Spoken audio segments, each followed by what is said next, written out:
कि स्पेक्ट्रम दो तरीके के होते हैं, and as already I told you कि one is the emission spectrum and another one is the absorption spectrum. तो we have two types of spectrum. One is the emission spectrum and another one is the absorption spectrum. सबसे पहले emission spectrum है क्या वो मैं आपको बता देता हूं. एमिशन स्पेक्ट्रम किसको बोलते हैं?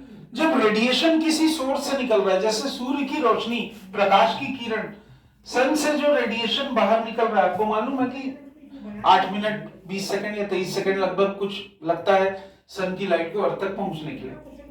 तो जब रेडिएशन किसी सोर्स से निकल रहा है, या मान लीजिए इस ट्यूबलाइट से रेडिएशन निकल रहा है, इलेक्ट्रिक डिस्चार्ज से जो रेडिएशन निकल रहा है, जब उसको आप पास करते हैं किसी गैस में at a very very low pressure by heating any particular substance to high temperature, ठीक है, ये डायरेक्टली जब आप उस लाइट रे को डायरेक्टली प्रिज्म में पास करते हैं, ठीक है, और उसको जब आप एक फोटोग्राफिक प्लेट पे रिसीव करते हैं, तो जो स्पेक्ट्रम बनता है उसको हम बोलते हैं emission spectrum.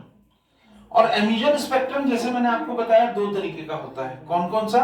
One is the continuous spectrum, one is the continuous spectrum and another one is what you rightly call as the line spectrum. तो आइए इसी चीज को देखेंगे. one is the emission continuous spectrum and another one is line spectrum.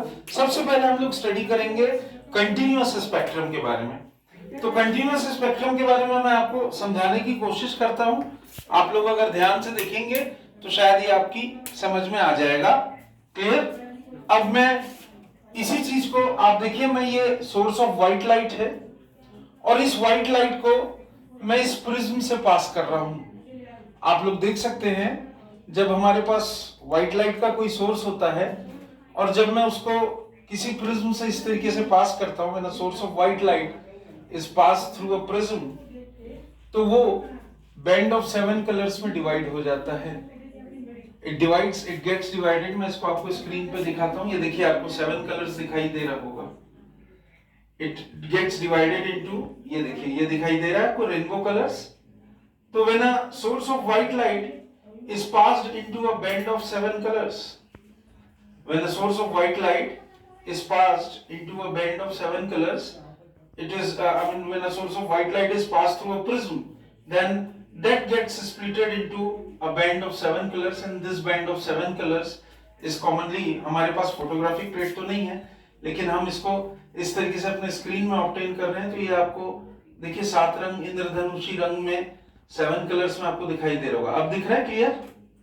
तो ये 7 colours में आपको क्लियरली दिखाई दे रहा होगा. जब ये स्प्लिटिंग होती है तो ये 7 कलर्स में क्लियरली स्प्लिट हो जाता है. ये 7 कलर इंद्रधनुषी रंग violet, indigo, blue, green, yellow, orange, red है. तो इसी को हम लोग बोलते हैं, this is commonly called as emission spectra का जो पहला टाइप है, जिसको हम बोलते हैं कंटिन्यूअस स्पेक्ट्रम.